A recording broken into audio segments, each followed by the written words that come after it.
ये किसकी देन है? क्या मोदी जी थे क्या? अरे कांग्रेस नहीं होती तो मोदी आज प्रधानमंत्री नहीं होता, प्रधानमंत्री नहीं होता। उन्होंने तो संविधान की रक्षा की। राहुल जी को 50-55 घंटा उन्होंने ईडी ने पूछ जांच की, क्या उखाड़ दिया? क्या ले लिया ईडी ने? उन्होंने फौजी क्या घर में पूछ जांच की क्या मिला?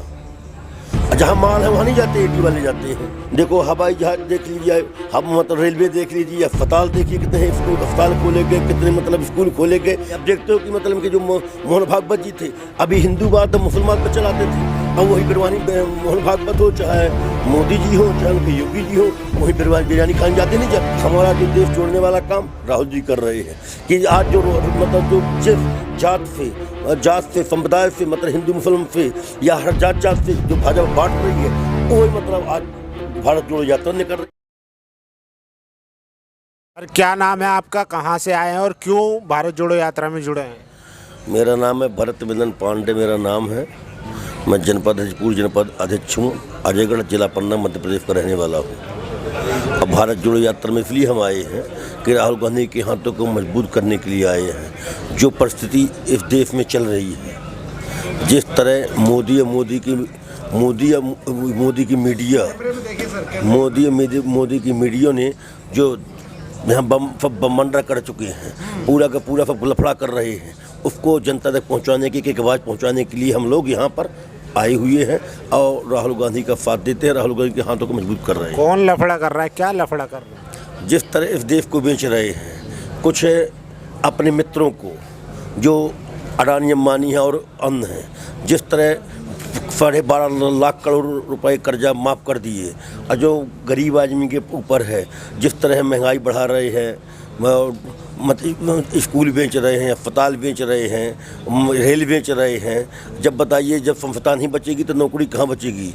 तो फिर संविधान का भी इन्होंने संविधान मतलब कभी संविधान को भी खतरे में है, लोकतंत्र भी खतरे में है और गरीब आदमी खतरे में है, मध्य वर्ग भी खतरे में है और जो उनके मेन कुछ है थोड़ा बहुत, वही पर संतुष्ट है, भाई कोई संतुष्ट नहीं इस देश का। कांग्रेस ने राज करा था जब कोई खतरे में नहीं था। जब राज करा आपने देखा होगा, जब हमारे 8 साल से मोदी सरकार आई, आपको सब खतरे में जब राज किया है, जब अंग्रेजों पे छुड़ ली है, आप देखते हो देश में कुछ नहीं बनता था, कुछ भी होता था। कितना कांग्रेस सरकार ने किया है, कितनी संस्थाएं हुई हैं, कितनी नौकरी लगती थी। लेकिन मोदी जब 2014 में आया, कितने वादे किए थे कि 1 फर के 20 फर ले आऊँगा मैं जाके प्रदेश पे, क्या 20 फर ले आए? उन्होंने कहा था कि जो मतलब चीन आँख दिखाता है, लेकिन आँख निकाल लेंगे, क्या आँख किसी की निकाली उन्होंने? जो जितनी 2016 में नोटबंदी की, नोटबंदी बताई क्या काला धन आया? काला धन के लिए बोलते थे, नहीं काला धन आएगा, ये जुमला कहता था कि हर किसान को काले धन के लिए ईडी बेचते हैं, तो आप लोग शोर मचाते हैं। नहीं, ईडी बेचता, ईडी बेच किसके लिए है? ईडी बेच के लिए नहीं है, काले धन के लिए नहीं है। ईडी बेचता तो कांग्रेस के और उनकी जो विरोधी पार्टियां हैं उनको दबाने के लिए ईडी बेचता है।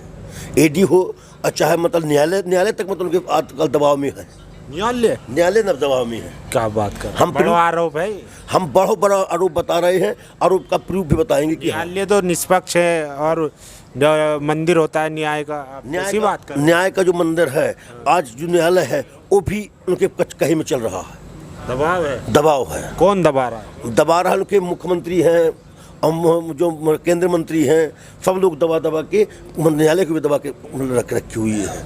उसका प्रूफ भी मेरे पास है, प्रूफ भी मेरे पास है। और जहाँ तक है, आप देखते होंगे जितनी संस्थाएँ थीं, जब संस्था नहीं बचेगी तो बताइए नौकरी कहाँ मिलेंगी? इन्होंने कहा 2-2 लाख करोड़ नौकरी देंगे, क्या किसी को दी गई? 15-15 लाख के लिए कहा, जुमला पहनाया, किसी किसान के 15 लाख आए। 15 लाख तो ऐसे बोल दिया था, नहीं तो क्यों भाई बोला था झूठ? उसी झूठ में वो तो ये कहा था कि अगर काला धन आएगा, विदेश में इतना काला धन है कि अगर वो सारा वापस आ जाता है तो भारतवासी हर एक नागरिक पे 15 लाख रुपए आ सकते हैं। तो इन्होंने कहा था कि यदि हमको 60 साल ने राज किया है कि कांग्रेस ने, हमको 60 दिन ही दे दीजिए, 60 दिन के अंदर हम काला धन ले आएंगे। क्या काला धन आया? कहाँ बताइए, कहाँ काला धन आया? अब फिर काला धन लेने भेजते हैं ईडी को तो शोर मचाते हैं ना? नहीं, कहीं कोई शोर नहीं मचाता है। शोर मचाए वो तो पक्षपात करते हैं। अब जैसे राहुल गांधी जी को, हमारे राहुल जी को 50-55 घंटा उन्होंने ईडी ने पूछ जांच की, क्या उखाड़ लिया? क्या ले लिया ईडी ने? जिस तरह अभी मतलब हमने देखा मनीष सिसोदिया के घर में पूछताछ की क्या मिला, जहाँ माल है वहाँ नहीं जाते, ईडी वाले जाते हैं, उनका काम ही है। आइए तो जो तो ये माल कहाँ है आप बताइए। माल के जो कुछ मित्र हैं, कौन मित्र है? जो अडानी अंबानी मित्र हैं, उनके पास जाता है, पूरा का पूरा जा रहा है। 2-4 लोगों के ऊपर में पूरा देश को गरीबी रख दिया है इन लोगों ने। और जिस तरह काला कानून लाए थे, किसान कानून लाए थे, आपने देखा हो, बाद में उन्हीं ने वापस किया। यदि वो गलत नहीं था तो क्यों वापस किया, आप बताइए ना। तो उन्होंने कहा था कि भाई मैं समझाने में शायद मैं तपस्या कम रही, जो लोग नहीं समझ पा रहे इसलिए मैं वापस ले रहा हूँ। वो तो ऐसा कह देते हैं कि मैं तो झोला छाप आदमी हूँ, मैं झोला उठा के कहीं भी चला जाऊँगा। अरे दिक्कत क्या है? अगर कोई गरीब आदमी प्रधानमंत्री बन गया, अगर वो कहता है मैं झोला उठा के चला जाऊंगा, तो क्या दिक्कत है आपको? कांग्रेस को गरीब आदमी कहाँ है? मैं कहा तो हर आदमी ऐसा गरीब हो जो 10 लाख का फूट पहनता हो, 1.5 लाख का चश्मा पहनता हो, 4-4, 5-5 लाख की घड़ी पहनता हो, तो कहे का गरीब है? मैं कहता ऐसा तो हर आदमी गरीब हो जाए। वो सूट सब तो उनके जो चाहने वाले वो गिफ्ट कर देते हैं। कहीं कोई गिफ्ट नहीं करता है, चाहने वाले गिफ्ट कहाँ करते हैं बताइए। अभी जब कांग्रेस सरकार थी तो कांग्रेस सरकार में कहते थे कि मत जीएसटी नहीं लग, जीएसटी खतरनाक चीज़ है, जीएसटी क्यों लगाते, जीएसटी में लड़ाई करते थे। गैस सिलेंडर 300-400 में था तो बड़ा भारी महंगाई दिखाई दे रही थी, महंगाई दे, डीजल 50 में था, 50 में डीजल, 60 में पेट्रोल था, तो बड़ा महंगा था। अब आज 100 पर पार कर दे पेट्रोल, 100 रुपया डीजल हो गया तो महंगा नहीं दिखाई दिया। गैस सिलेंडर 1100 को होगा तो उनको महंगाई नहीं दिखाई दिया, तो नहीं दिखाई दिया, ये महंगाई नहीं है। और जो प्रधानमंत्री बना हुआ है, जो अपनी पत्नी को नहीं पाल सकता है, रख सकता है, तो देश कहाँ से चला सकता है? इसलिए देश को बर्बाद करने के लिए सोचा है इन लोगों ने, आरएसएस ने, भाजपा ने, दोनों मिल करके। सर देश की सेवा के लिए उन्होंने परिवार छोड़ दिया, 10-15-20 साल वो तपस्या करके आए। आप बताइए इन्होंने क्या किया? कुछ किया? इन्हें कुछ नहीं किया।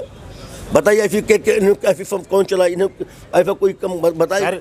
सेंट्रल विस्टा बन रहा है, राजपथ का नाम बदल के राजमार्ग, सेंट्रल विस्टा इसलिए बनाया गया कि अपने ऐशोआराम के लिए बनाए गए लोग, जबकि आप देखते हैं कि जब अस्पताल नहीं है, स्कूल नहीं बचेंगे, बेच देंगे, निजीकरण कर देंगे, रेल हवाई जहाज निजीकरण कर देंगे, जो मतलब रेलवे लाइन हवाई कर देंगे, रेल निजीकरण कर देंगे, तो बताइए जब संस्था ही खत्म हो जाएगी तो नौकरी कहाँ बचेंगी?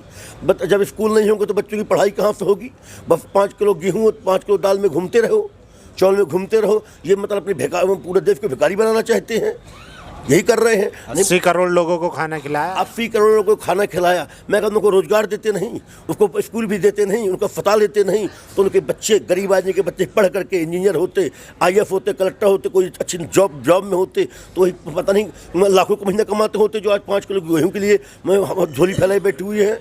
ये तो कब्जे, मतलब सबको लालच देके कब्जा कर रखा है, इन लोगों ने कब्जा कर रखा है। आप देखती होंगे ये काम तो कांग्रेस भी कर सकती थी, लेकिन सत्ता रही तो कांग्रेस ने किया। क्या किया फिर?